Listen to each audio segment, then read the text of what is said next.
ये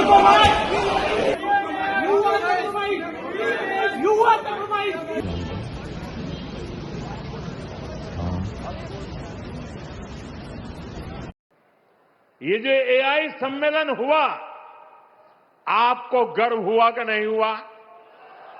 पूरी ताकत से बताइए, आपको गर्व हुआ कि नहीं हुआ? आपका माथा ऊंचा हुआ कि नहीं हुआ? आपका सीना चौड़ा हुआ कि नहीं हुआ?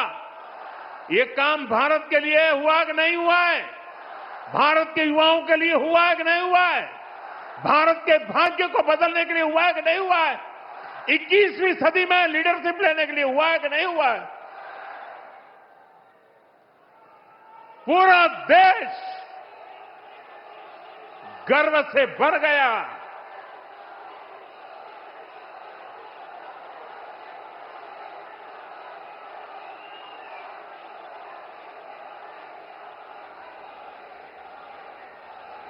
लेकिन कांग्रेस और इसके इकोसिस्टम ने क्या किया? साथियों, कांग्रेस ने भारत के एक वैश्विक आयोजन को अपनी गंदी और नंगी राजनीति का अखाड़ा बना दिया।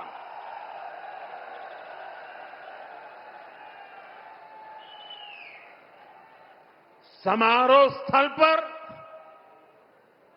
विदेशी अतिथियों के सामने कांग्रेस के नेता कपड़े उतारकर पहुंच गए।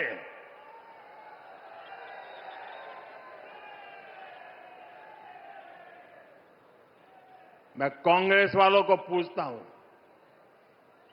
देश तो जानता है आप पहले से ही नंगे हो, फिर कपड़े उतारने की जरूरत क्या पड़ी?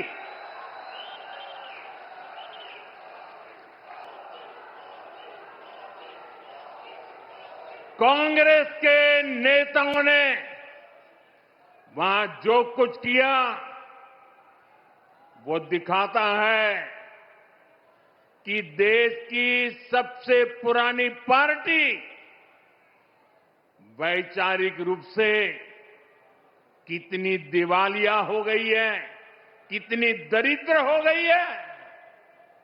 लेकिन कांग्रेस को याद रखना चाहिए था कि एआई ग्लोबल समिट ये बीजेपी का समारोह नहीं था और न ही उस समय बीजेपी का कोई नेता वहां मौजूद था। ये देश का कार्यक्रम था, देश के सम्मान का कार्यक्रम था, देश के लोगों के से पसीने से। लेकिन कांग्रेस ने परसों सारी मर्यादाएं तोड़ दी। দর্শক শুনলেন আজকে প্রধানমন্ত্রী এই সব বলেছেন। যে ঘটনা সেটা হচ্ছে গত শুক্রবার দিল্লিতে যে এআই সামিট হচ্ছিল, যেখানে বিশ্বের সব রাষ্ট্রপ্রধানরা এসেছিলেন, রাষ্ট্রকর্তারা এসেছিলেন। তো সেখানে হঠাৎ করে একদল যুবক টি শার্ট জোগাড় করে সেখানে দেখছি সব মোদির ছবি এবং তার সঙ্গে টি শার্টটাও তো পরেননি হাতে, বাকি সব জামা খুলে স্যান্ডো গেঞ্জি গায়ে এইসব করেছেন।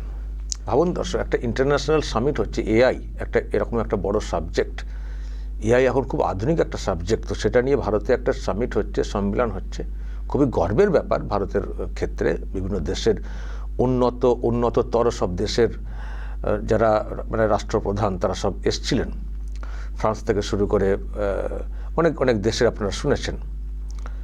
তো সেখানে এই যুবক একদল ঢুকে গিয়ে মোদি বিরোধী স্লোগান এবং সেই সঙ্গে ভারত আমেরিকা বাণিজ্য চুক্তি এইসবের বিরুদ্ধে বলে একটা অদ্ভুত একটা সিন ক্রিয়েট করার চেষ্টা করেছেন।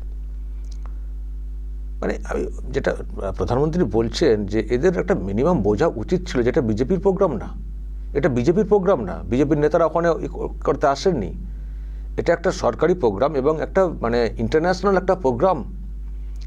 এখানে কিছু ঘটা মানে দেশকে ছোট করা বিশ্বের দরবারে। মানে কতটা দেউলিয়া হয়ে গেছে কংগ্রেস যে তারা এইরকম একটা মঞ্চে এইরকম করলো কাপড় খুলে। এবং সে সঙ্গে ওটাও বললেন প্রধানমন্ত্রী যে কাপড় খোলার কি দরকার ছিল, সবাই তো জেনে গেছেন দেশের মানুষ যে কংগ্রেস এমনিতেই নগ্ন উলঙ্গ, জেনে গেছেন তো, আর খোলার নতুন করে খোলার কি প্রয়োজন। এটা উনি কটাক্ষ করেছেন, কিন্তু বিষয়টা হচ্ছে যে সত্যি তো করেছেনটা কি, তো দেশের সম্মানহানি করেছেন। একটা এত বড় সাবজেক্ট এআই, এখন যারা মানে ইয়াং যারা ছেলে মেয়ে যারা পড়াশোনা করছেন তাদের কাছে এআই একটা বিরাট একটা মানে আকর্ষণীয় একটা বিষয়।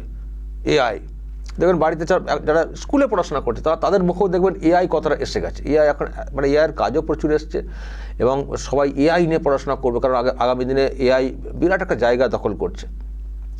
তো সেই রকম একটা সামিট হচ্ছে ভারতের বুকে, বিভিন্ন দেশের যারা তারা সব এসছেন, সেই প্ল্যাটফর্মে ঢুকে এই যুবকরা জামা খুলে মাস্তানি দেখালেন। কি করলেন, কি করে ফেললেন, কিন্তু দেশটাকে কত ছোট করলেন সবার সামনে। কারণ এই ভিডিও ভাইরাল হয়েছে, খবর আকারে এসছে, নিশ্চয়ই অন্যান্য দেশেও যারা যেসব দেশের লোকেরা এসছেন তাদের সব দেশেও প্রচার হবে। যারা একটা সামিট হচ্ছিল সেখানে দেখুন ভারতবর্ষের লোকেরা তারা কি এআই নিয়ে তারা এগোবেন, তারা তো এইরকম করছেন। এখন একটা সামিটে প্রধানমন্ত্রীর জার্সি করে তারা জামা খুলে এসছেন। মানে কত বড় নির্লজ্জ বেহায়াপনা বলুন তো দর্শক, কত বড় নোংরামি, কত বড় অসম্মানের দেশের কাছে। আবার বলছি, এত বড় একটা আধুনিক সাবজেক্ট, যুগ এগোচ্ছে, আধুনিক হচ্ছে সব কিছু, এআই একটা এত বড় সাবজেক্ট, সেটাকে একটা সামিট হচ্ছে, কত নতুন দিশা নতুন দিক খুলে আসবে। ভারতকে মানুষ ভরসা করছেন, অন্যান্য দেশের লোকেরা ভরসা করছেন, ভারতের বুকে এরকম একটা সম্মেলন হলো, আর সেখানে ঢুকে পড়লেন জার্সি উলঙ্গ করে। এরা মানে এইসব লোকেদের সঙ্গে এআই দুটো বিষয় যদি আপনারা দাঁড় করান, কত তফাৎ বুঝতে পারছেন। একদিকে এআই আর একদিকে কংগ্রেসের এই লোকেরা, মানে দুটোর মেরিটের যদি মানে পার্থক্য বলতে বলি, কত আকাশ পাতাল তফাৎ ভাবছেন দর্শক। আর এদের জন্য আজকে দেশটা, তা বলে কি এদের মতো গোটা দেশের মানুষ না, গোটা দেশের মানুষ অনেক উন্নত হয়েছেন, অনেক উন্নত মনস্ক, সরকারও উন্নত মনস্ক, সেই জন্য এরকম একটা সামিটের দায়িত্ব পেয়েছিল এবং সামিট খুব সুন্দর করে হচ্ছিল। ভারতের যে অবদান, এমনি দেখছেন আপনারা, ভারতের যে মেধা বিশ্বে একটা বিরাট থ্রেটই বলবো। বড় বড় সব ডিজিটাল যেসব মানে প্ল্যাটফর্ম রয়েছে, সে গুগল থেকে শুরু করে আরও যেসব প্ল্যাটফর্ম দেখুন, সব বড় বড় পদে বসে রয়েছেন ভারতের ছেলেরা। তো সেখানে একটা এরকম আয়োজন হচ্ছে, আর দেখুন একদল লোক সংখ্যাটা যে বিরাট কিছু তা না, তাদের জন্য আজকে কীরকম হলো দুর্নামটা দেশের। তো আজকে প্রধানমন্ত্রী একেবারে ক্ষোভটা মানে উগড়ে দিয়েছেন, যে মানে যার জন্য আমরা এত গর্বিত এরকম একটা সম্মেলন হওয়ার জন্যে, আর সেখানে একদল লোক গিয়ে জামা খুলে এই করছেন। সব জায়গায় গণ্ডগোল পাকাবেন, আমি আরও সব বক্তব্য শুনছিলাম, পার্লামেন্টে গণ্ডগোল, সব জায়গায় এমন গণ্ডগোল যার কোনো ভিত্তি থাকে না। আরে বিরোধী পার্টি তার একটা মানে গঠনমূলক সমালোচনা হবে, গঠনমূলকভাবে এগোবে। দেখবেন এই যে পার্লামেন্ট সেশন চলে, দেখবেন পার্লামেন্ট সেশন এমন ইস্যু ওনারা ক্রিয়েট করেন যার সঙ্গে দেশের মানুষের কোনো যোগই নেই, সেই অর্থ মানুষের মানে ওই সব নিয়ে কোনো নেই। এই যে লাস্ট যে সেশনটা হলো, রাহুল গান্ধী এমন একটা বিষয়কে নিয়ে উত্থাপন করলো, সেটা নিয়ে হইচই পড়ে গেল, তাকে সেটা নিয়ে বলতে হবে। একটা প্রাক্তন সেনাকর্তার একটা বই, অপ্রকাশিত বই, সে বইতে উনি কি লিখে গেছেন, কি মানে চীনের সঙ্গে বর্ডার লাইন নিয়ে একটা মন্তব্য তিনি নাকি করেছেন, যে সেখানে সরকারের ভূমিকা অন্যরকম ছিল, মানে পিছিয়ে আসা বা এরকম কিছু একটা কন্ট্রোভার্সি একটা মানে নিকাকি একটা বই লিখেছেন, বই এখনও প্রকাশ পায়নি, সেই বইটা ওনাকে বলতে দিতে হবে, সেই নিয়ে চর্চা করতে দিতে হবে। আর সেই বইয়ের সঙ্গে সাধারণ মানুষের এই রুটির কী সম্পর্ক রয়েছে? ওটা একটা ইন্টারন্যাশনাল ব্যাপার, সীমারেখার ব্যাপার, এবং সেটা গোপনীয় ব্যাপার। আর যে সেনাকর্তা লিখেছেন তার কি উদ্দেশ্য আছে এইসব লিখে তিনি আবার অন্যদিকে কিছু যাওয়ার চেষ্টা করছেন কিনা, কোনো পলিটিক্যাল প্ল্যাটফর্ম বাঁচতে চাইছেন কিনা কে জানে। শেষ মুহূর্তে এর আগে তিনি বহুবার নাম করেছেন সেনার সিস্টেমের সরকারের, যে আমরা চীনকে 1 ইঞ্চি জমি ছাড়তে চাই না, সবাই তখন সব নাম করে গেছেন সবার। হঠাৎ করে তিনি একটা বেঁকে বসে অন্য বই লিখে ফেলেছেন, তিনি নাকি গোপন তথ্য ফাঁস করছেন, যেটা সত্যি একটা দেশের কাছে নিরাপত্তার বিষয়। এরকম মানে মিথ্যে করেও বলা যায় না। হাজার হোক তিনি তো সেনাকর্তা ছিলেন না, সেনা প্রধান ছিলেন, ফলে তার কথার তো একটা আলাদা অন্য গুরুত্ব থাকবে। তো এরকম কথা কি কেউ বলতে পারেন, দেশবিরোধী একটা মন্তব্য? তো সেটাকে নিয়ে উনি বলবেন, পার্লামেন্টে একটা বই লিখেছেন নাকি কি, সেই বই কোথা থেকে পেয়েছেন কপি, তিনি সেটা নিয়ে বলবেন। মানে দেশবিরোধী একটা অবস্থান দেশের পার্লামেন্টে আলোচনা হবে, সেই নিয়ে হইচই করলেন, কেন বলতে দেবেন না বলে 2-4 দিন কাটিয়ে ফেললেন। আসল বিষয় চাওয়া পড়ে গেল। বাজেট নিয়ে যেসব কথা বলা দরকার আছে, যেগুলো বললে শাসক সেখান থেকে মানে করবে, সংশোধন করবে ইত্যাদি, সেসব চাপা পড়ে গেল। তো এই তো হচ্ছে বিরোধীদের অবস্থান, এই তো হচ্ছে বিরোধীদের অবস্থান। সুতরাং এদের উপরে দেশ গঠিত হয় কখনো? দেশ গঠিত, কংগ্রেস পুরনো দেশ, কংগ্রেসের অনেক অবদান আমরা অনেক সময় অনেক ক্ষেত্রে চর্চা করেছি, কিন্তু মানে এত বড় একটা পুরনো পার্টি, তাদের যা অবস্থা দেখতে পাচ্ছি দিনের দিন, এখন তো মানুষ প্রশ্ন তুলছেন তাহলে অতীতে তারা অ্যাকচুয়ালি কি করেছেন। এবং সেটা নিয়ে প্রশ্ন, যেমন কংগ্রেসের অবদান নিয়ে অনেকে পজিটিভ কথা বলেন, আবার অনেকে এরকমও বলেন, আপনারা হয়তো অনেকে বলেন যে পজিটিভ কিছু না, ওনারা যা করেছেন তখন দায়িত্ব পাওয়ার পর থেকেই দেশকে ধ্বংসের মুখে ঠেলে দিয়ে আসছেন, ধ্বংস হতে হতে হতে হতে একটা জায়গায় চলে আসে, তারপর তো আবার নতুন করে গড়ার চেষ্টা হচ্ছে। এটাও নিশ্চয়ই আপনারা বলবেন যারা এসব নিয়ে অনেক চর্চা করেন। তো যাই হোক, একটা পুরনো পার্টি, এটুকু তো বলতে পারি, পুরনো পার্টি, তো সেই পার্টি এইরকম ভূমিকা পালন করবে, একটা পুরনো পার্টি এই ভূমিকা পালন করবে, একটা ইন্টারন্যাশনাল একটা চলছে, সেখানে এরকম জামা খুলে ঢুকে পড়বেন, কি বেহায়াপনা! ইস!